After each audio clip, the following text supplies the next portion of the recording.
పేతురు రాసిన మొదటి పత్రిక 2వ అధ్యాయం 21వ వచనం నుండి, క్రీస్తు కూడా మీ కొరకు బాధపడి మీరు తన అడుగుజాడలను నడుస్తున్నారు, మీకు మాదిరి రుచిపోయిను.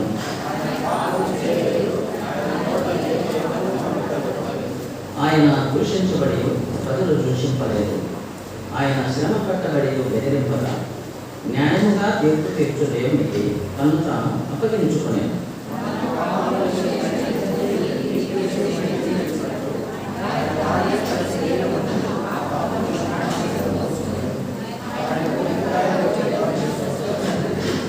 మీరు గొర్రెలవలే దారి తప్పిపోతుంది, కానీ ఇప్పుడు మీ ఆత్మల కాపరి ప్రత్యక్షుడునైన ఆయన వైపునకు మళ్ళీ ఉన్నాడు. జీవముల ప్రభు వాక్య జ్ఞానం మనకు ఆశీర్వదించినట్టు ప్రార్థన చేస్తున్నాం. పరిశుద్ధులైన తండ్రి, మేము చదివిన ఈ వాక్య భాగము 1 పేతురు 2వ అధ్యాయం 21 నుంచి ఈ భాగమును మా కొరకు ఆరాధన కొరకై ఆశీర్వదించి మీ అమూల్యమైన వాక్యము పరిశుద్ధాత్మ వల్ల మాకు తెలియచేయటం బట్టి మీ ప్రేమను మేము గ్రహించి, మీ త్యాగమును మేము గ్రహించి, ఆత్మతో సత్యముతో మేము మిమ్మల్ని ఆరాధించడం సిద్ధపరచమని ప్రభువును మా రక్షకుడైన యేసుక్రీస్తు నామమున వేడుకొంటున్నాము తండ్రి. ఆమేన్. కూర్చోండి.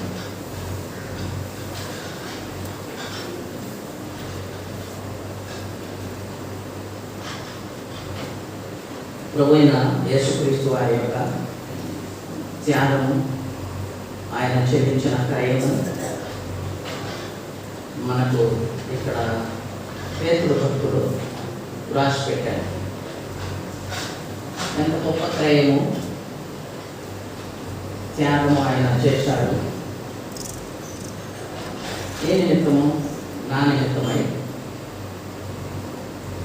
ఆయన మనల్ని ఎలాగా జీవింపజేశాడు, నీతిమంతులుగా చేశాడు, పరిశుద్ధులుగా చేశాడు, మనం లెక్క ఆయన దారిలోకి మళ్లించాడు అనేది కొన్ని సంగతులు ఇక్కడ వ్రాయబడ్డాయి. 24వ వచనంలో మనము పాపముల విషయమై చనిపోయి నీతి విషయమై జీవించున్నట్టు ఆయన తానే తన శరీరములో మన పాపములను రాను మీద మోసుకునేను. పాపములను ఆయన మాని మీద మోసుకున్నాడు. మాని మీద అంటే శిలువ మాని మీద ఆయన మోసుకొని పోయాడు. ఆయన మోసుకొని పోయినవి ఏంటంటే మన పాపములు మోసుకొని పోయాడు. అందుకే యోహాను సువార్త 1వ అధ్యాయంలో భక్తుడైన యోహాను రాశాడు. యోహాను సువార్త 1వ అధ్యాయము 1వ వచనము, 29వ వచనము. యోహాను సువార్త 1:29. మరునాడు యోహాను యేసు తన యొద్దకు రాగా చూచి, ఇదిగో లోకం పాపమును మోసుకొని పోవు దేవుని గొర్రె పిల్ల. ఇదిగో లోక పాపమును మోసుకొని పోవు దేవుని గొర్రె పిల్ల. లోక పాపములు అన్నప్పుడు నీ పాపం నా పాపం కూడా ఆయన మోసుకొని పోయినాడు. ఆయన దేవుని యొక్క గొర్రెపిల్ల. ఈ గొర్రెపిల్ల సర్వలోక పాపములు తన పైన వేసుకుని పాప ప్రాయశ్చిత్త కార్యము జరిగించిన శిలువ కార్యంలో మనం చూస్తాం. ఆయన మన పాపములను ఆయన మోసుకొనును అనేటువంటి విషయం మనం ధ్యానం చేస్తే, ఇది మనం కొంచెం లోతుగా ఆలోచన చేస్తే ఈ కార్యము ఆయన తప్ప వేరే ఎవరైనా చేయగలరా? మన దోషములు, మన అతిక్రమణలు, మన అపరాధములు, మన పాపములను ఎవరైనా మోసుకొని పోగలరా? అది శిలువమాని పైన ఎంత భారం అది. ఆ భారము ఆయన ఒక్కడే భరించినాడు. మన పాపములు భరించినాడు, మన వేదనలు భరించినాడు, మన కష్టాలు భరించినాడు, మన వ్యాధులు భరించినాడు. తద్వారా ఆయన గాయములు పొందారు. ఆయన పొందిన గాయముల ద్వారా మీరు స్వస్థతను పొందారు. పాపములను మాని మీద మోసుకొని పోవడం ద్వారా ఆయన ఎన్నో గాయాలు పొందవలసి వచ్చింది. మరి ఆయనకు ఇంత వేదన, ఇంత దుఃఖం కలిగించిన వారు ఎవరు అంటే ఆయన సృష్టించిన మానవుడే, స్త్రీ పురుషుడే. మన యొక్క జీవితంలో దేవుడికి విరోధముగాను ఆయనకు వ్యతిరేకంగా చేసినటువంటి క్రియలు, పాపక్రియలు ఆయనకు అంతర్ధారమును కలిగించాయి. ఆయన తద్వారా ఒక మోసుకొని పోవటమే కాదు, ఆయన మోసుకొని పోతుంటే అనేక దెబ్బలు పడ్డాయి, అనేక కొరడా దెబ్బలు. అరచేతులతో కొట్టి ఆయన ముఖం మీద కొట్టి, నిన్ను కొట్టింది ఎవరో చెప్పమన్నారు, పట్ట వేసి ముసుగేసి కొట్టారు. ఇలాగ ఆయన పొందిన గాయాలు, రక్తసిక్తమైన దేహం, ఈ గాయముల ద్వారా మన పాపములకు, మన అతిక్రమములకు స్వస్థత మరియు పాప క్షమాపణ, విమోచన కలిగి ఉన్నదని రాయబడింది. ఆ గాయములు మనకి ఎప్పుడైనా గుర్తొస్తాయా? మనం ప్రార్థన చేసేటప్పుడు కానీ, ఆరాధన చేసేటప్పుడు, మనం ఎప్పుడైనా ప్రభువుని గురించి ఆలోచించేటప్పుడు, ప్రభు యొక్క ప్రేమను గురించి మనము ఒంటరిగా ధ్యానం చేసేటప్పుడు ఆయన గాయాలు మనకు గుర్తొస్తాయా? అసలు గాయములు ఎందుకు పొందారు అనేది కూడా వివరంగా రాయబడింది. మన అతిక్రమ క్రియలను బట్టి ఆయన గాయపరచబడింది. 53 యెషయా-గ్రంథం 53వ అధ్యాయము 5వ వచనం. మన అతిక్రమ క్రియలను బట్టి అతడు గాయపరచబడెను, మన దోషములను బట్టి నలుగగొట్టబడెను, మన శిక్ష ఆయన మీద పడెను. అతడు పొందిన దెబ్బల చేత మనకు స్వస్థత కలుగుతున్నది. వివరంగా రాస్తున్నాడు యెషయా ప్రవక్త. యేసు ప్రభు పుట్టక ముందే 700 సంవత్సరాలకు ముందే ప్రవచనం రాశాడు. యేసు ప్రభు ఎందుకు గాయములు పొందాడు? మన అతిక్రమ క్రియలను బట్టి అతడు గాయపరచబడ్డాడు, మన దోషములను బట్టి నలుగగొట్టబడ్డాడు, మనకు సమాధానము కలుగజేయుటకు ఆయన శిక్షను అనుభవించాడు, మనకు స్వస్థత కలుగునట్లు ఆయన దెబ్బలు తిన్నాడు. మనకు స్వస్థత రావడానికి యేసు ప్రభు బహు గాయములు పొందవలసి వచ్చింది. గాయములు ఆయనకు, స్వస్థత మనకు. ఇది ఎంత విచిత్రమైన విషయం. ఇప్పుడు మనకు డాక్టర్ దగ్గర పోతాము,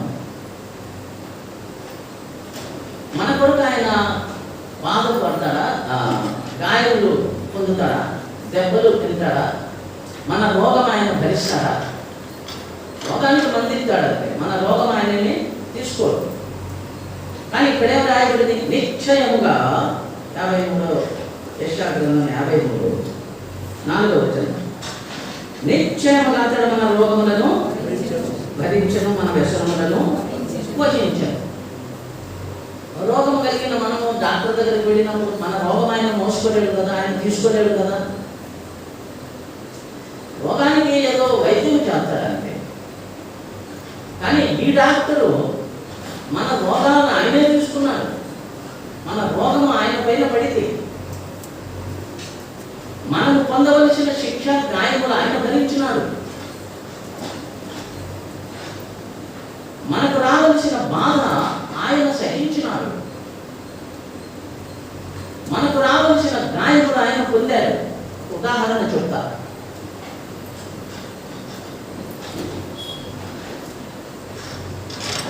ఒక అబ్బాయి స్కూల్కి వెళ్ళి ఆడుకుంటుంటే మిగతా పిల్లలు ఆ అబ్బాయితో ఆడుకోవడానికి ఇష్టపడ్డారు. ఏమంటే ఆ అబ్బాయి ప్రతిరోజు మధ్యాహ్నం వాళ్ళ అమ్మ అన్నం తీసుకువెళ్తుంది క్యారీ. ఆ అన్నం వడ్డించేటప్పుడు ఈ పిల్లలందరికీ కూడా ఈ పిల్లవాడి అమ్మ చేతులు కాలిపోయి ఉంటాయి. అంటే గాయములు, మచ్చలు, పొడలుగా, చర్మమంతా లేచిపోయి పొడలుగా ఉంటాయి చేతులు, ముఖము అవి. అందుకే ఈ పిల్లలంతా వానితో ఆడుకోవడానికి ఇష్టపడరు. మీ అమ్మకు రోగం ఉంది కాబట్టి అలాంటి వాళ్ళతో మేము ఆటలాడుకోము, నువ్వు మాతో ఆడద్దు, మాతో ఆటకు రావద్దని వాడిని ఆటలో కలుపుకోరు. ఇలా రోజు జరుగుతుంది. ఒకరోజు ఆ పిల్లవాడికి ఒక ఆలోచన వచ్చింది, అమ్మని అడుగుదాము అని. వాళ్ళ మామూలుగా మధ్యాహ్నం భోజనం తీసుకొచ్చింది. కూర్చోబెట్టి వడ్డించేటప్పుడు వడ్డించి తిననాయన అంటే వాడు తినట్లే. నేను ఈరోజు అన్నం తినను అన్నాడు. ఎంతో ప్రతిమలాడుతుంది, తినటం లేదు. ఎందుకు నాన్న, ఎందుకు తినవు, తిను అని నా ఎంతో బాధతో బలవంతం చేస్తుంది. కానీ ఆ అబ్బాయి ఏమన్నాడంటే, నేను ఒక సంగతి అడుగుతా, నువ్వు చెప్తే అప్పుడు తింటాము అన్నాడు. ఏంటి నాయన అన్నాడు. నీ చేతులు ఎందుకు ఇట్లున్నాయి, నీ ముఖం ఎందుకు ఇట్లుంది, అందరి తల్లుల మాదిరి లేదే నీ చేతులు, నీ ముఖానికి ఈ మచ్చలేంది, నీ చేతులంతా గాయాలేంది, మా క్లాస్ పిల్లలు నిన్ను బట్టి నన్ను ఆటలాడుకొని నాకు రావటం లేదు, నువ్వు ఎందుకు ఇంత అసహ్యంగా ఉన్నావు, ఈ సంగతి చెప్తే నేను అన్నం తింటానన్నాడు. అప్పుడు అమ్మ చెప్పింది. ఆమె కళ్ళ నిండా గిర్రున నీళ్లు తిరిగాయి. సమయం వచ్చింది. ఈ విషయం తెలుసుకునే వయసు, అడిగి తెలుసుకునే వయసు ఆ పిల్లవాడికి వచ్చింది. చెప్తాను నాన్న అని చెప్పింది. నువ్వు చాలా చిన్నవాడిగా ఉండి నడవలేక దోగాడే సమయంలో స్టవ్ మీద నేను అన్నం పెట్టి బయట ఉన్నాను. నువ్వు వెళ్ళి ఆ స్టవ్ మీద ఉండే అన్నాన్ని డేక్ష పట్టుకొని నువ్వు లాగావు. ఆ డేక్ష కింద పడింది. ఆ స్టవ్ పక్కకు ఒడిగి స్టవ్ అంటుకున్నది.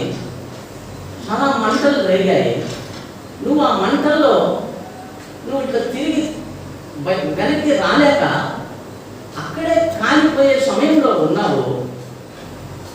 నేను అది చూసి పరిగెత్తుకుని వచ్చి నిన్ను కౌగలించుకొని ఆ మంటల ఆర్పటంలో నా చేతులు కాలిపోయాయి, నా ముఖము కాలింది. నిన్ను కాపాడడానికి, నిన్ను బ్రతికించడానికి నేను ఆ స్టవ్తో కూడా నిన్ను స్టవ్ నన్ను కౌగలించుకున్నాను ఆయన. ఆ మంటలే నా శరీరాన్ని నా కాల్ చేశాయి. నిన్ను బట్టేరా, నీ కొరకేరా నాకు ఈ గాయాలే. అప్పుడు ఆ పిల్లవాడు వాళ్ళ అమ్మను గట్టిగా కసుకున్నాడు. మమ్మీ, నీలాంటి చేతులు ఏ అమ్మకు లేవు. నా కొరకై నా ప్రాణం కాపాడడానికి నువ్వు నీ గాయాలు పొందేవా? నీ చేతులు ఇంకా ఇంతే ఇలాగే ఉన్నాను. నీ జీవితం అంతా నీ చేతులు ఇట్లే ఉన్నాయి. ఈ గాయాలను చూసి చూసి నేను నీ ప్రేమను తలంచుకొని ఇక మీదట నిన్నే ప్రేమిస్తాను. నీలాంటి మమ్మీ ప్రపంచంలో ఎక్కడ అని పిల్లవాడు తల్లి ఏడ్చుకున్నాడు. మన అతిక్రమ క్రియలను బట్టి ఆయన గాయపరచాడు. మన పాపాలు యేసుప్రభు గాయములైనాయి. ఆయనకు చేతులు మాత్రమే కాలినాయి. మన ప్రభువుకు వీపంతా పగిలిపోయింది. పిలాతు రాజు ఒక రాత్రంతా పుట్టించాడు యేసుప్రభు. ఉదయాన్నే రక్తసిక్తమైన ఆయన దేహాన్ని ఆయనను మనుషుల ఎదురుగా నిలబెట్టి, ఇదిగో ఈ మనుషులు ఏం చేయాలో చెప్పండి అని చూపించాడు. రాత్రంతా దెబ్బలు తిన్న యేసయ్య మౌనంగా నిలబడ్డాడు. మన అతిక్రమ క్రియలను బట్టి ఆయనకు గాయాలైనాయి. ఆ రక్తసిక్తమైన దేహము, ఆ శిలువను మోసిన భుజము, ఆ కొరడా దెబ్బలు తిన్న వీపు, అనేకులు వేసిన ఉమ్మితో తడిసిన ముఖము, త్రాళ్ళతో బంధించి గాయాలైనటువంటి చేతులు మేకులు కొట్టబడిన కాళ్ళు, బల్లెంతో పొడవబడిన ఆయన హృదయము, ఇవన్నీ కనుంచుకుని నువ్వు నేను ఏమనగలను? Do you take it seriously? దీన్ని చాలా లోతుగా మనం తీసుకుంటామా? ఆయన ఎందుకంత వికార స్వరూపమయ్యాడు ఈ దేవుడు? యేసు ప్రభువుని శిలువలో చూసి బాగా చదువుకున్న ఆయన ఇన్ని గాయాలు, ఇన్ని దెబ్బలు తిన్నాడు, ఒంటి మీద బట్టే లేదు. వీడొక దేవుడా? ఇతను ఇది దేవుడని నమ్మేవాడికి బుద్ధి ఉందా అని? ఏమాత్రం రూపం ఉందా?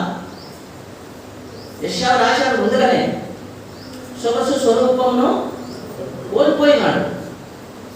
ఎంత సొగసైన వాడు, ఎంత స్వరూపము, మచ్చ మరకలేనటువంటి, లోపము లేని సౌందర్యవంతుడు ఆయన. ఆయన వెంట్రుకల కలరు ఎవరికి లేవట.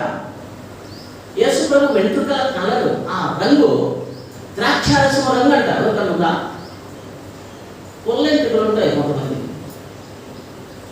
కొంతమందికి 2-3 రకాలు వెంట్రుకలు తయారవుతాయి. నల్లవి ఉంటాయి, తెల్లవి ఉంటాయి, పుల్లవి ఉంటాయి వెంట్రుకలు. ఆయన వెంట్రుకలు ద్రాక్షారసం కలర్ ఎవరికి లేవు. ఎంత సౌందర్యవంతుడు అంటే, లోకము లేని సౌందర్యవంతుడు, 10,000 మందిలో అతి సుందరుడు. ఎలా తయారయ్యాడు శిలువ మీద? ఇలాంటి వాడు దేవుడా? దేవుడు అంటే ఎలా ఉండాలి?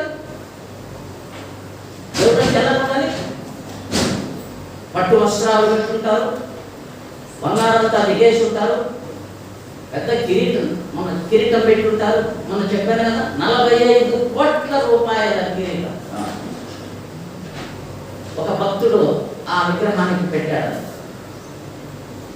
7,000 వజ్రాలు పొదిగించినారంట ఆ కిరీటానికి. 2 అడుగుల ఎత్తు కిరీటం అని.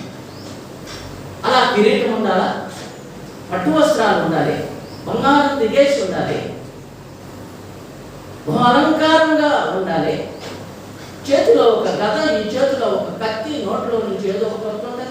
ఈ చేతికి 3 చేతులు, ఆ చేతికి 4 చేతులు, రకరకాలైన రీతులు అలంకరించి అంత అద్భుతంగా కనబడాలి దేవుడు అంటే. ఈ శిలువ మీద వేలాడుతున్న ఈ పైన బట్టలేని వాడు ఈ దేవుడని ఎలా అనుకోవాలి? అలాగా బాగా చదువుకున్న ఆయన యేసు ప్రభువుని గురించి అలాగా మాట్లాడి బహు హేళనగా గుణీకరించినటువంటి వ్యక్తి. ఒకరోజు దాని ఒక మీటింగ్లో వెళ్ళిపోయినాడు. అక్కడ దైవజనుడు దేవుని వాక్యం బోధిస్తున్నాడు. దైవ సేవకుల ద్వారా దేవుడు వాక్యం బోధిస్తాడు, అది తీసుకోండి, దానిని చెవి పెట్టి గమనించండి. దేవుడు మాట్లాడే స్థలం ఏది? దేవుడు మాట్లాడే వ్యక్తి ఎవరు? ఆ దేవుని స్వరం ఎవరి ద్వారా నాకు వినపడుతుందని దైవ సేవకుల మాటలు, ప్రవక్తల మాటలు, యాజకుల మాటలు తీసుకుంటే మనకు మేలు, క్షేమం. అలాగా ఒక దైవజనుడు ఆ రోజు వాక్యం చెప్తూ, యేసు ప్రభు ఎందుకంట శిలువ మీద వేలాడి ఆయన అంత రక్తాన్ని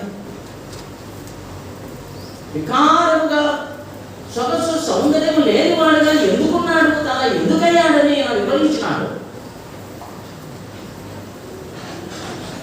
అప్పుడు యేసు ప్రభువును తృణీకరించి హేళనగా మాట్లాడిన వ్యక్తితో దేవుడు మాట్లాడాడు.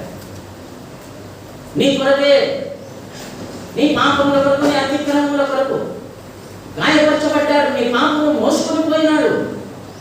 ఆయన పొందిన గాయముల ద్వారా నీకు స్వస్థత, రక్షణ, పాప క్షమాపణ. పాపి, నీ పాపముల కొరకేరా. దైవ కుమారుడు యేసు ప్రభువు ఆ రీతిగా శిలువలో సొగసు స్వరూపము లేని వాడగయ్యాడు.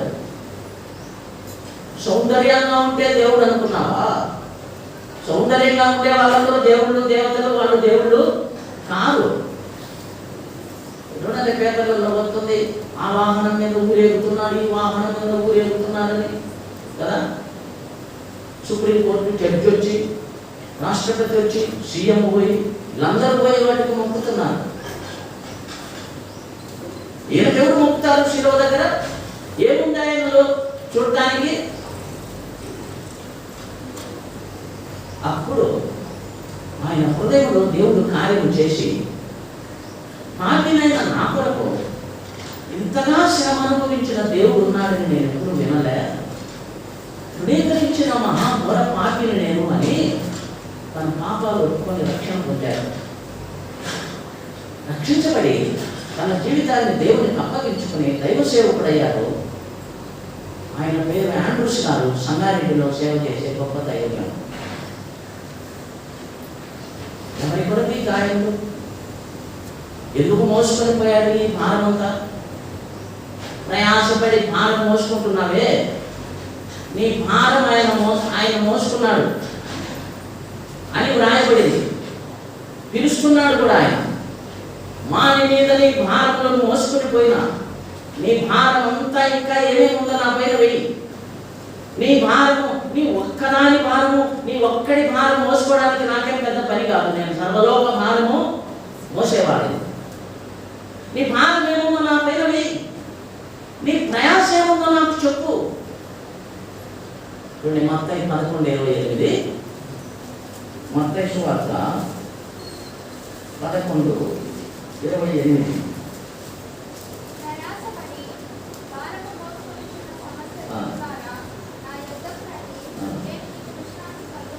ప్రయాసపడి భారము మోసుకొచ్చున్నావు, ప్రయాసపడుతున్నావు, భారం మోసుకుంటున్నావు. నీకు తెలియట్లే ఒక ఆయన నీ భారం మోస్తాడని. ఆల్రెడీ మోసుకొని పోయాడు ఆయన. నీ భారాలన్నీ భరించిన వాడు ప్రభువైన యేసుక్రీస్తు వారు. పాప భారమును మోసుకున్నవాడు ఆయనే. కుటుంబ భారము, పాప భారము, ఆర్థిక భారము, పిల్లల భారము, ఆరోగ్య భారము, ప్రతి భారము మోసుకొని పోయిన వాడు ఆయన. పిలుస్తున్నాడు ఇంకా ఈరోజు కూడా. ఇంకా ఎందుకు ప్రయాసపడుతున్నావు? ఎందుకు భారం మోసుకుంటున్నావు? నువ్వు మోసుకోలేవు, నువ్వు తీర్చుకోలేవు. నీ ప్రయాసకు అంతు లేదు. నీ ప్రయాసకు ఏ విధమైన రెమెడీ లేదు, ప్రాయశ్చిత్తం లేదు. నీ ప్రయాసతోనే చచ్చిపోతావు. ఈ భారము మోసి మోసి మోసి కుంగిపోతావు, కూలిపోతావు. అయితే నీ భారము నా పైన వేయి. 55:22, కీర్తన 55, కీర్తన 55:22. నీ భారము యెహోవా మీద మోపుము, నీ భారము యెహోవా మీద మోపుము, ఆయన నిన్ను ఆదుకొనును, ఆయనే నిన్ను ఆదుకొనును. ఎవరు ఆదుకునేది? ఆయనే. నీ నష్టము, నీ కష్టం అంతా వృధా అయిపోతుందా? నీ ప్రయాస అంతా వేస్ట్ అయిపోతుందా? నీ డబ్బులంతా వేస్ట్ అయిపోతున్నాయా? నీ చెమట కార్చి కార్చి ఇంత ప్రయాస ఏమాత్రం చేతికి రాకుండా పోతుందా? ఎంతో మంది ఎంతో ప్రయాసపడుతున్నారు, కానీ లాభం దొరకట్లే. నష్టమే మిగులుతుంది. నీ కష్టము తీరటంలే, నీ నష్టము తీర్చుకోలేకున్నావు. ఎంతో చేతికి వస్తుంది, కానీ ఏం నిలవట్లే. ప్రయాస తగ్గటంలే, భారము తక్కువ కావటంలే. అందుకే ప్రభు పిలుస్తున్నాడు, నీ భారము యెహోవా మీద మోపు, నీ దేవుడి మీద మోపు, ఆయనే నిన్ను ఆదుకును. ఎంత అద్భుతమైన వాగ్దానము! నేను ఎక్కడ చదవలేక ఏ దేవుడు ఇట్లా వాగ్దానం చెప్పలే. నీ భారమంతా నా పైన వేయి, నేనే నిన్ను ఆదుకుంటే ఎవరు లేరు.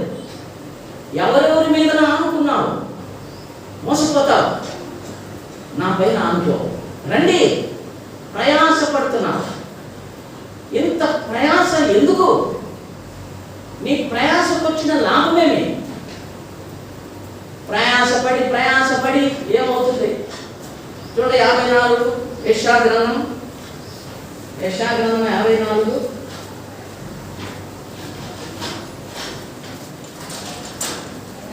ప్రయాసపడి గాలి వాన చేత 54:10. సారీ 11 ప్రయాసపడి గాలి వాన చేత కొట్టబడి ఆదరణ లేక ఉన్నదాన. నీ ప్రయాస అంతా నీకు ఆదరణ ఇవ్వటంలే. గాలి వాన చేత కొట్టబడుతున్నావు. వాన ఎక్కడి నుంచి వస్తుంది? వాన ఎక్కడి నుంచి వస్తుంది? పై నుంచి వస్తుంది. గాలి ఎక్కడి నుంచి వస్తుంది? తూర్పు పడమర ఉత్తర దక్షిణం ప్రక్కల నుంచి వస్తుంది. అటువైపు ఇటువైపు. గాలి పై నుంచి వస్తుంది. వాన పై నుంచి వస్తుంది. గాలి అటువైపు ఇటువైపు నుంచి వస్తుంది. వరదలు కింద నుంచి వస్తాయి. అందుకే యేసుప్రభు చెప్పాడు, వాన కురిసెను, వరదలు వచ్చెను, గాలి విసిరి ఆ ఇంటి మీద కొట్టెను. ఈ ప్రయాస నువ్వు ఎలా తట్టుకుంటావు? గాలి వాన చేత కొట్టబడి ప్రయాసపడి ఆదరణ లేక ఉన్నదానా. సంఘముతో ప్రభు చెప్తున్నాడు, యెరూషలేముతో సీయోనుతో ప్రభు చెప్తున్నాడు. చూడండి, దేవుడు ఎంత చక్కగా మాట్లాడతాడు. నీ ప్రయాస ద్వారా, నీ ఆలోచన ద్వారా, నువ్వు బాధపడు ద్వారా, నువ్వు దుఃఖపడు ద్వారా ఈ గాలి వాన నిన్ను అటు ఇటు కొడుతున్నాయి. ఈ పరిస్థితులను బట్టి నలిగిపోతున్నావు. అయితే నేను గుర్తున్నానా? నీ భారమంతా భరించిన నేను నీకు గుర్తొస్తున్నానా? లోక పాప భారమంతా మోసుకుని పోయి శిలువ పైన వేలాడిన మానిపైన నీ భారమంతా మోసుకున్నానని నీకు గుర్తొస్తున్నానా? అలాగైతే 55:22 ప్రకారం కీర్తనలో నీ భారం యెహోవా మీద టుడే, ఈ రోజే ఎంత తేలికైపోతావంటే ఒక టన్ను బరువు నీ తల మీద నుంచి తొలగిపోతాడు. భారమంతా ఆయన పైన వేయమని పిలుతున్నారు. రండి రండి, నా పైన నీ భారం వేయి. 11:28 మత్తయి సువార్తలో, నీ భారం నా పైన వేయి, నీకు విశ్రాంతిని ఇస్తాను. రెస్ట్ ఇస్తా నీకు. రెస్ట్లెస్ లైఫ్ ఉన్నది. రెస్ట్లెస్ లైఫ్ ఎంతో మంది, వాళ్ళకు నెమ్మది లేదు, వాళ్ళకు విశ్రాంతి లేదు, వారికి ఆదరణే లేదు. మానవుల ఆదరణ కొంతవరకే. ఎవరు ఏం చెప్పినా కష్టాలు తొలగవు, ఆ కన్నీరు ఆగదు, ఆ దుఃఖం పోదు, ఆ నష్టము తీరదు. బట్ ప్రభు చెప్తే వాక్యం నమ్ము. నా ద్వారా దేవుడు నీతో మాట్లాడుతున్నాడు. గమనించోది. ఈరోజు నేను ఈ వాక్యం చెప్పడానికి నేను ఈ వారమంతా సిద్ధపడినా. నాకు ఆశ్చర్యం అవుతుంది, ఏం దేవుడు ఈ దేవుడు ఇలాంటి మాటలు రాసి పెట్టాడు. ఇవి సత్యం కావా? వీటిలో ఏమన్నా అబద్ధం ఉందా? ఇవి ఏమన్నా మోసమా, మంత్రమా, కనికట్ట, మ్యాజికా, గారడీనా? నో, 100% ట్రూత్ అన్నమాట. నీ భారం నా పైన వేయి, నీ ప్రయాస నా పైన వేయి. ప్రయాసపడి భారం మోసుకుంటున్నావు, ప్రయాసపడి గాలి వాన చేత కొట్టబడుతున్నావు. ఇప్పుడు చూడండి, 3వ ప్రయాస. ప్రసంగి గ్రంథం, ప్రసంగి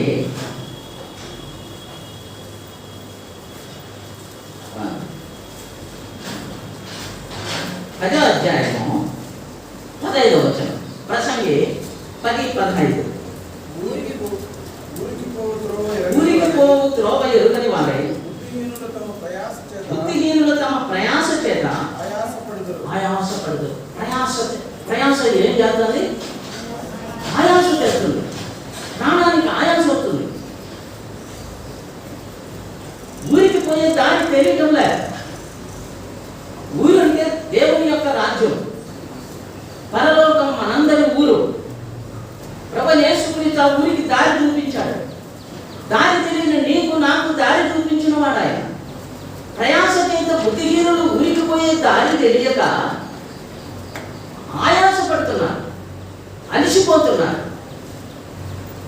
ప్రయాసపడి భారం మోసుకుంటున్నారు, ప్రయాసపడి గాలి వాన చేత కొట్టబడుతున్నారు, ప్రయాసపడి దారి తెలియక ఆయాసపడుతున్నారు. ఇలాంటి వారికి పిలిపేమంటే, నీ భారము యెహోవా పైన మోపు, నా యొద్దకు రండి, నా యొద్దకు వచ్చి వచ్చి విశ్రాంతి తీసుకోండి. ఎలాంటి విశ్రాంతి అంటే చూడండి, యెషయా గ్రంథం 63. ఈ విశ్రాంతి ఎలా అంటే యెషయా గ్రంథం 63:14. ఈ రెస్ట్ ఎలాంటిది? ఈ విశ్రాంతి. పల్లమునకు దిగు పశువులు విశ్రాంతి నొందినట్లు యెహోవా ఆత్మ వారికి విశ్రాంతి కలుగజేసెను. నీకు ఘనమైన పేరు కలుగునట్లు నీవు జనులను నడిపించింది. పల్లమునకు దిగు పశువులు విశ్రాంతి నొందినట్లు. పశువులకు విశ్రాంతి ఉందండి. అవి పల్లములేకి నీళ్ళలోకి దిగినాయంటే ఎంత రెస్ట్ తీసుకుని ఎంత రిలాక్స్ అయిపోతాయంటే అంత రిలాక్స్ అవుతాయి మనం. పశువులకు విశ్రాంతి ఉంది. మరి విశ్రాంతి లేని మనుషులు ఎంతమంది? పశువుకి ఇచ్చిన విశ్రాంతి దేవుడు మానవుడికి మనకీడా? మన కొరకు ప్రాణం ఇచ్చిన వాడు మనకు విశ్రాంతి రెస్ట్ ఇవ్వడా? Are you restless today? ప్రభు చెప్తున్నాడు, నిన్ను నేను పట్టించుకుంటున్నా, పశువులను పట్టించుకుంటున్నా, పక్షులను పట్టించుకుంటున్నా. నీవు వాటికంటే నాకు ఎంతో అమూల్యమైన దానవు, అమూల్యమైన వాడవు, వాటికంటే ఎంతో శ్రేష్టమైన వాడవు. సంఘం అనేది ఆయనకు చాలా ఇష్టకరమైనటువంటి పెండ్లి కుమార్తె.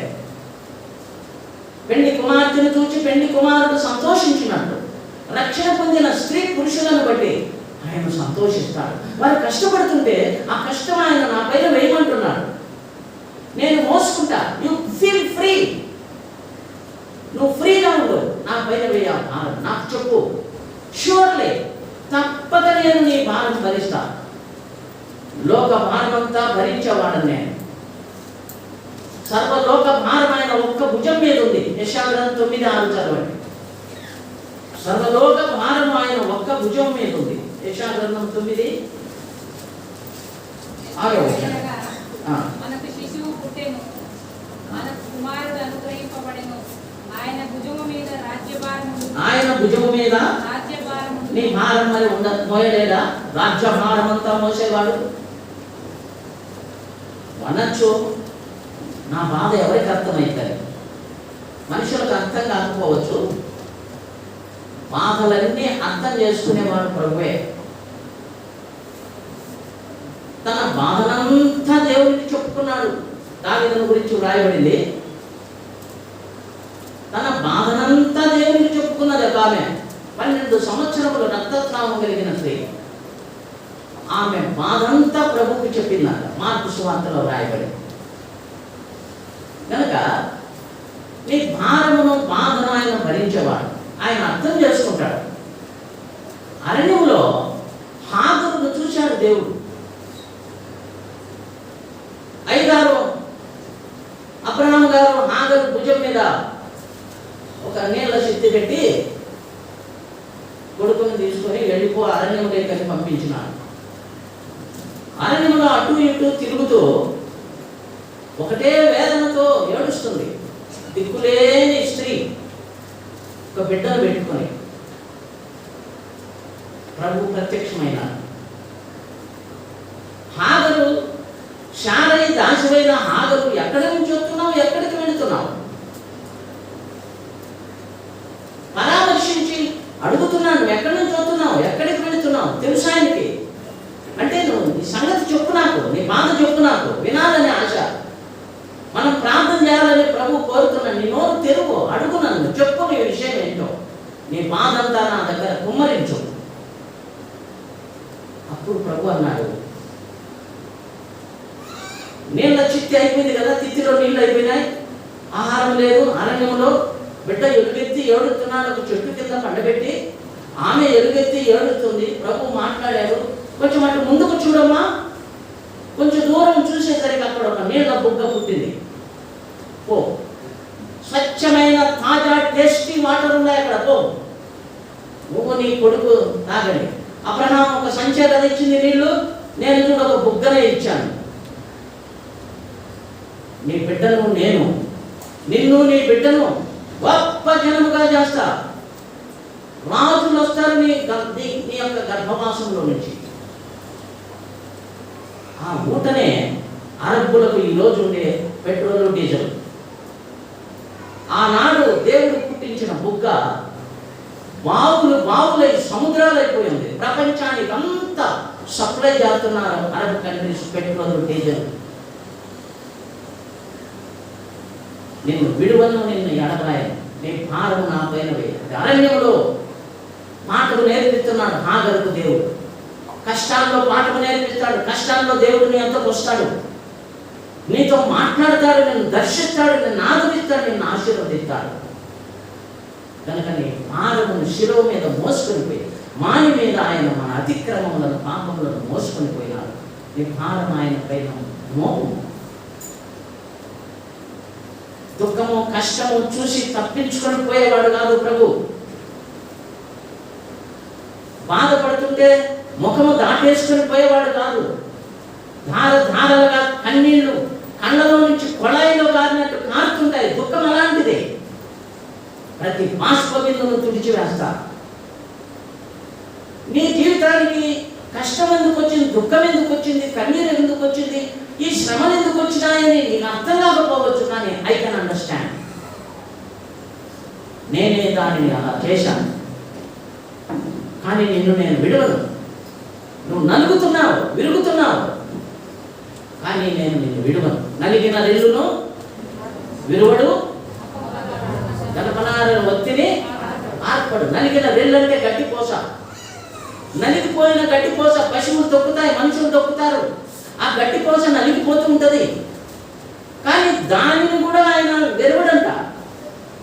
దానిని కూడా విరిగిపోయినా నలిగిపోయినా ఆ గడ్డిపోస గలినలన్నింటిలో సరిచేసి, చక్కగా దానిని సరిచేసి, దానిని మరలా చిగుర్చేటట్లు దానికి జీవం పోస్తాడు. ఒక గడ్డిపోసను పట్టించుకునేవాడు ఆ దేవుడు. ఈ దేవుడు ఏం దేవుడు? గడ్డి పోస్తానికి ఏం పని? ఆ గడ్డిని కూడా ఒలిపించిన వాడు ఆయనే. కీర్తన 104, 107లో రాయబడింది, పర్వతముల పైన గడ్డిని ఒలిపించేవాడు ఆయనే. ఆ గడ్డిని ఒలిపించిన వాడు. ఒక్కొక్క గడ్డి పోస ఏమవుతుంది, ఏ గడ్డి పోస ఇరిగిపోతుంది, ఏ గడ్డి పోస ఎండిపోతుందని పట్టించుకునేవాడే. ఆయన రూపంలో చేసి ఆయన రక్తం కార్చి విమోచించిన నిన్ను నన్ను ఆయన ఎందుకు పట్టించుకోడు? ఒక దీపానికి ఒత్తి ఆరిపోతుంటే ఆరిపోనేదంట.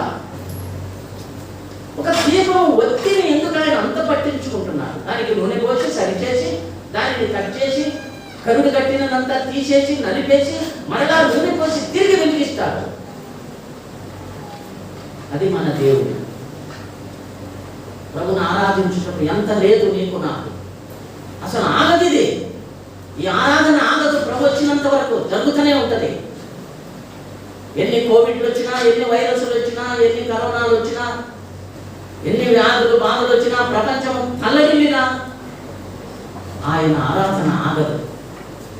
పరలోకంలో ఆగదు, భూలోకంలో కూడా ఆగదు. రక్షింపబడిన వ్యక్తి పగిలి హృదయం నిండా ఉన్న ఆరాధన కుమ్మరిస్తాడంతే దేవుని సన్నిధిలో.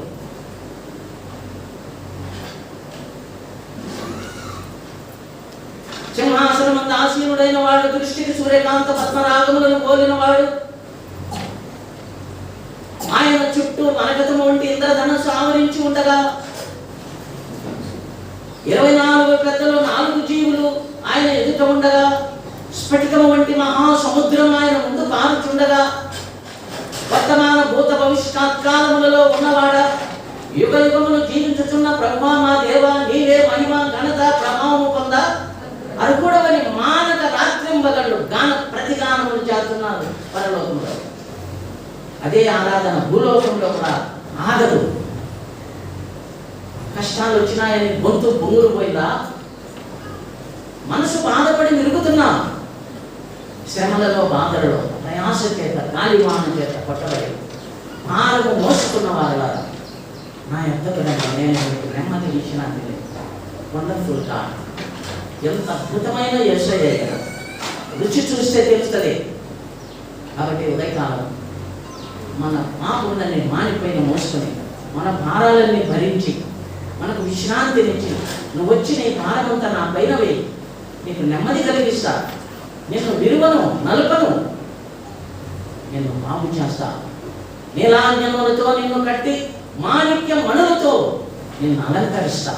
యెషయా 54:11. ఇంత ప్రభు, ఇంత గొప్ప ప్రభుని ఈ 3వ ఆదివారం, ఈ 10వ నెల ప్రభు ఇచ్చిన అవకాశం ఉపయోగించుకో. గట్టిగా చేయలేకపోతే మనసులో ఆరాధించుకో. సమయం దొరకపోతే ఆరాధిస్తూనే ఉండు. ఈరోజు ఉదయం 6 నుంచి 7 వరకు బట్టి ఆరాధనే చేసిన నేను. ఉదయం ఆరాధన ఆరాధన ఆరాధన ప్రార్థన. నిద్ర వస్తానే ఉంది కానీ ఆరాధనేమో జరుగుతూనే ఉంది హృదయంలో, మనసులో. ఎంత ప్రేమ గల ఆ తండ్రిని, ఆ ప్రభుని, ఆ ప్రాణప్రియుని మనం కలిసి అందరినీ ఆరాధించాం. మనందరినీ లేచి ఒక పాట పాడి